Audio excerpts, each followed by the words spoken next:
এই যে দেখেন যে স্ক্রিনে দেখতে পাচ্ছেন, এর লোকটার নাম হচ্ছে এড লফ।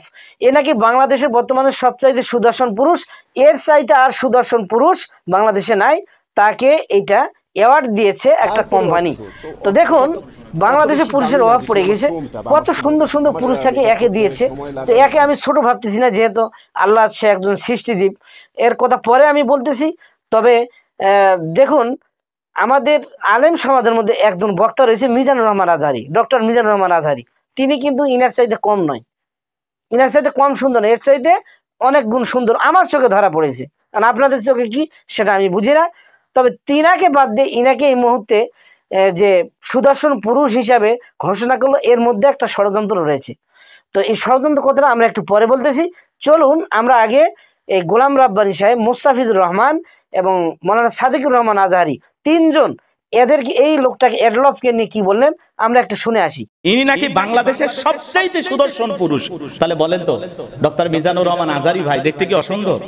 হ্যাঁ, এই সুন্দর মানুষটা তাহলে যাবে এই হিজড়া হলো বাংলাদেশের সবচাইতে সুদর্শন পুরুষ। তাহলে ডক্টর মিজানুর রহমান আজহারি ভাই এত সুন্দর বক্তা, যাকে দেখে সবাই ভালোবাসে, অমুসলিমেরা পর্যন্ত পছন্দ করে। কথা বলেন ঠিক কিনা? আল্লাহ এত সুন্দর পুরুষ বানায়, এই পুরুষেরা পুরস্কার পায় না। এই দেশে হিজড়ার মতো একজন বাইর হইছে, এডলফ খান না কি জানো একজন, নাম শোনেন নাই? হ্যাঁ, এই হিজড়া মানুষ নাকি বাংলাদেশের সবচাইতে সুদর্শন পুরুষ। গুরুত্বপূর্ণ একটা বিষয় নিয়ে উপস্থিত হয়েছে।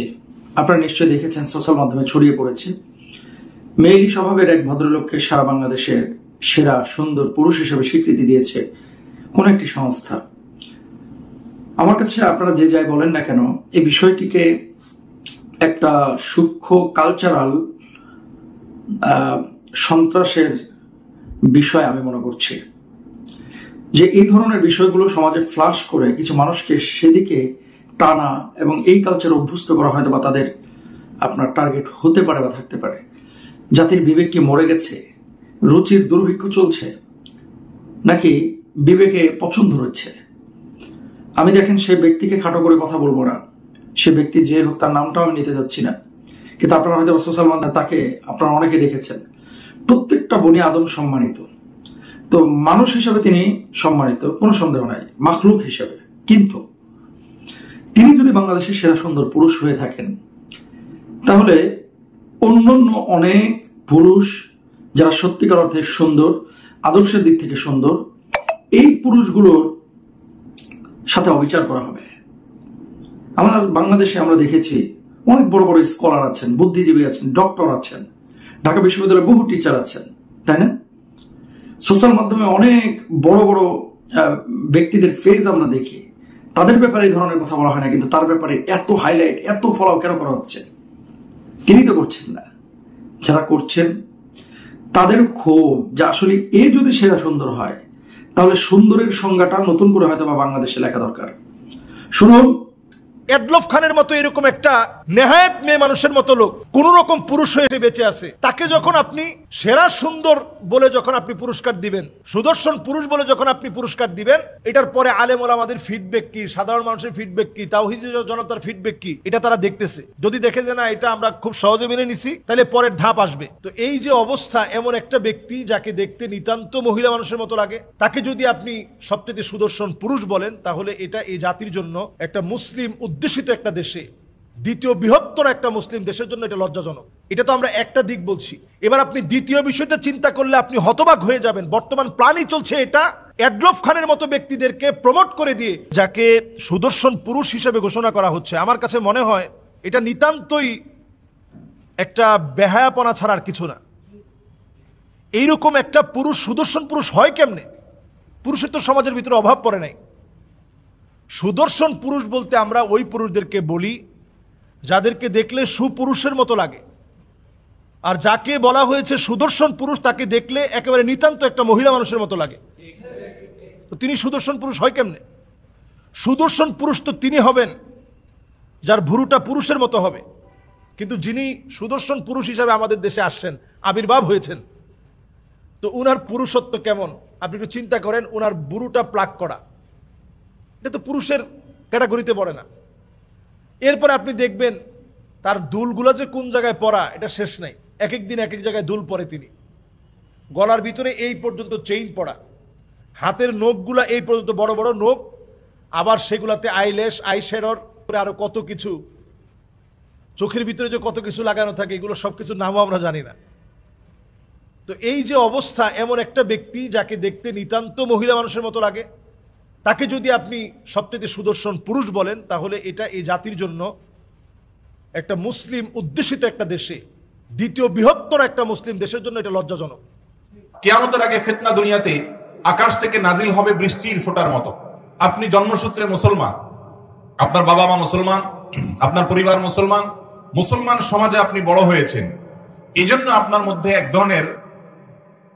ধরনের আত্মতৃপ্তি আছে, এক ধরনের অতিরিক্ত আত্মবিশ্বাস আছে। আপনি মনে করেন আমি তো মুসলমান, আমি আর ইসলাম কি শিখব? এই বিশ্বাস থেকে, এই জায়গা থেকে আপনাকে সরে আসতে হবে। এবং আপনি যদি ইসলামকে জানতে চান, আপনি যদি আল্লাহর প্রিয় পাত্র হতে চান, তাহলে আপনি আজ নতুন ইসলামে দীক্ষিত হয়েছেন এমনটি মনে করে এখন থেকে ইসলাম সম্পর্কে জানা শুরু করেন, ইলমে দ্বীন হাসিল করা শুরু করেন। যত গোমরাহি, যত পথভ্রষ্ট, এই সবগুলো হয়ে থাকে সবচেয়ে বড় যে কারণে, সেটা হলো ইলমের অভাবের কারণে, জাহালতের কারণে, মূর্খতার কারণে। আমাদের তরুণরা, তারা দেখা যায় অনেক সময় ইসলামের নামে ভুল এবং বিভ্রান্তি, এগুলোর কথা শুনে তারা সেখানে গলে যায়, সেগুলোকে গ্রহণ করে এবং তারা বিভ্রান্ত হয়ে যায়। তো সুপ্রিয় দর্শক শ্রোতা, অবশ্যই ডক্টর মিজানুর রহমান আজহারী তিনি কিন্তু আমাদের দেশে সুদর্শন পুরুষ হিসেবে কম নয়। তারপর আরেকজন আমাদের বক্তা রয়েছেন ডক্টর নেহাতুল্লাহ আব্বাসী, আমি তিনাকে কিন্তু সুন্দর হিসাবে কম দেখি না। শাইখ আহমদুল্লাহ তিনি হয়তো একটু কম আছেন, তবে ওই দুইজন খুবই সুন্দর আমার চোখে অন্তত চয়েস। একটা প্রথম ডক্টর মিজানুর রহমান আজহারী এবং দ্বিতীয় হচ্ছে ডক্টর এনায়েতুল্লাহ আব্বাসী। তো সুপ্রিয় দর্শক শ্রোতা, মিজানুর রহমান আজহারী তিনি এই দেশের সুদর্শন পুরুষের চাইতে কম নয়। তিনার সম্পর্কে অন্তত 20 জন আলেম কি বক্তব্য মন্তব্য করেছেন, আমরা এক বাক্য করে শুনে আসি। চল, সোজা কথা, সংক্ষিপ্ত কথা, চূড়ান্ত কথা, শেষ কথা, মিজান আবার আসবে, বিজয়ীর বেশে আসবে। আর এইদিকে মিজানুর রহমান আজহারী সাহেব চ্যানেল খোলার আগে লক্ষ লক্ষ সাবস্ক্রাইবার হয়ে যায়, হঠাৎ করে ডিজে গান লাগাই দিছে। তো যখন ডিজে গান লাগাইছে, চিন্তা করছি নিষেধ করবো। আমি হাত তুলতে তুলতে 2-3 জন হাত তুইলা বলতেছে, জেনারেল শিক্ষিত, যা এটা কি লাগাইছো, বন্ধ করো। বন্ধ করার পরে যে ম্যানেজার আছে বাসের, সে মিজানুর রহমান আজহারী সাহেবের বাস ছেড়ে দিছে। মিজানুর রহমান আজহারী বর্তমানে তারুণ্যের হচ্ছে অহংকার, আইডল হয়েছে।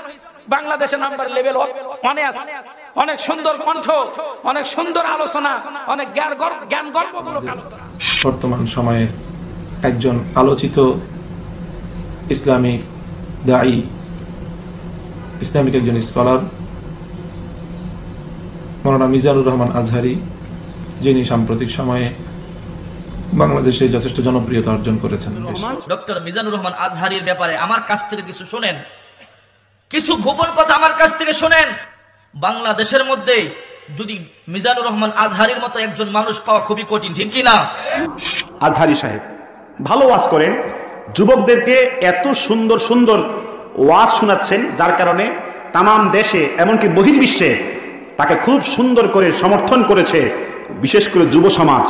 তো কালাকচুয়া মাদ্রাসার প্রভাষক হচ্ছে আমার ছোট ভাই তোফাইল সালিহি, তো তার সাথে পড়াশোনা করেছে। তখন বলেছে ভাইজান, তিনি তখন নামাজ পড়তেন, পাঞ্জেখানা নামাজ তো জামাতে পড়তেন এবং কি আউয়াবিনও পড়তেন, ইশরাকও পড়তেন পাগড়ি সহকারে। আলহামদুলিল্লাহ এখন খুব বিশ্ববিখ্যাত একজন বক্তা, তাফসীর কারক, অনেক ভালো। ওই যে আজহারী, আমাদের মিজানুর রহমান আজহারী ভাই এক যুবক নবীন বক্তা আছে না নাই? দেখো কয় লক্ষ লোক গিয়ে হাজির হয়েছে। আল আজহার বিশ্ববিদ্যালয় থেকে মিজানুর রহমান আজহারী, তিনি আমার 2 বছর আগে দেশে আসছেন। 7 বছর ধরে তিনি এই ময়দানে কথা বলে, আজকে নতুন না। আল্লাহ তাআলা আপনাদের মহব্বতে, ভালোবাসায় তাকে গোটা বাংলাদেশের সমস্ত বাংলা ভাষাভাষীদের, সারা পৃথিবীর সমস্ত বাংলা ভাষাভাষীদের হৃদয়ে আল্লাহ তাআলা একটা স্থান দিয়েছে। লক্ষ লক্ষ কোটি কোটি জনতার প্রিয় আলোচক, প্রিয় বক্তা, হৃদয়ের স্পন্দন, যুবকদের আইডল জনাব আল্লামা ডক্টর মিজানুর রহমান আল আজহারী। ইয়াং আলোচক, আমি তাকে খুব স্নেহ করি, খুব ভালোবাসি। ডক্টর মিজানুর রহমান আজহারী নাম শুনেছেন তো? একটি তারুণ্যের একটি খোরাক তিনি দিচ্ছেন। 25 থেকে 40 বছরের ইয়াং ছেলে পেলে তারা এখন তার প্রোগ্রামগুলো শোনে, তার আলোচনাগুলো শোনে, বাংলা ইংরেজি মিশ্রণে একটু আধুনিক ভাষণে মোটামুটি তিনি কথা বলেন।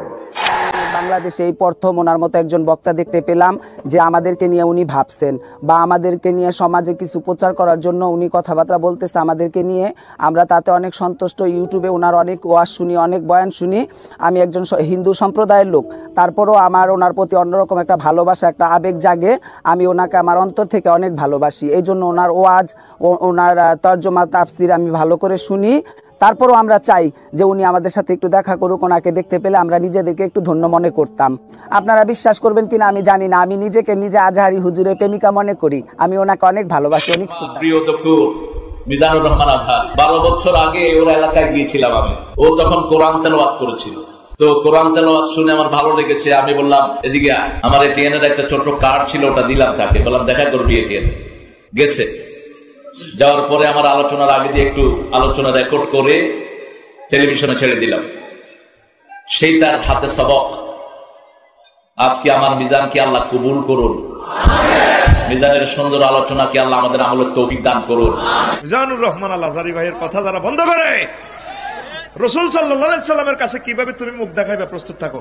রহমান আজহারী, আমরা আজকে তার মুখ থেকে কথা শুনবো। গোটা বাংলাদেশে নয়, গোটা পৃথিবীর সকল যুবকদের কাছে যে আজকে প্রাণের দাবি হয়ে দাঁড়িয়েছে মিজানুর রহমান আজহারী। আজহারী ভাই মাত্র 2 বছরের মধ্যে তিনি গোটা পৃথিবীর মুসলমানদের কলিজার ভেতরে জায়গা করে নিয়েছেন। জোরে বলেন সুবহানাল্লাহ। কুমিল্লার গর্ব, কুমিল্লার গর্ব, তামাম দুনিয়াতে যার খ্যাতি। আমার বন্ধু, আমার প্রিয় ভাই মিজান আজহারী। সুপ্রিয় দর্শক শ্রোতা, আমরা শুনে আসলাম। তবে এখানে ষড়যন্ত্র হচ্ছে এই লোকটাকে প্রধান দা বাঙালি জাতিতে হুজুকের, বাঙালি যুবক যুবতীরা সব হুজুকের, যখন যেটা মডেল নতুন দেখে ওইটার পিছনে গিয়ে বাঙালি যুবক যুবতী, বাঙালি মানুষ পাগল হয়ে যায়। তো যেই কোম্পানিটা দিয়েছে, এই মুসলিম বৃহত্তম একটা দ্বিতীয় রাষ্ট্র বাংলাদেশকে বলা হয়, এই রাষ্ট্রে এরকম একটা অ্যাডলফের মতো লোককে যখন সুদর্শন পুরুষ ফার্স্ট দেওয়া হয়েছে, এ লোকটা কিন্তু হিজড়া, তখন এই বাংলাদেশের যুবক যুবতী মনে করবে যে আমাদের এখন আর এই লোকটার হাতে কিছু বালা আছে, তার যে পোশাক আশাক, তারপরে তার মুখের অবস্থা সাইজ বাইজ দেখতেছেন, এইরকম এই দেশের যুবকরা দাড়ি টাড়ি সব বাদ দিয়েছে, তার মতো পোশাক আশাকে সব অভ্যস্ত যাতে করে হয়, এই জন্য তাকে দেওয়া হয়েছে। এটা একটা মুসলিম কান্ট্রি হিসাবে এটা বিশাল একটা ষড়যন্ত্র। সকলে ভালো থাকবেন। আসসালামু আলাইকুম রহমতুল্লাহি ওয়া বারাকাতুহু।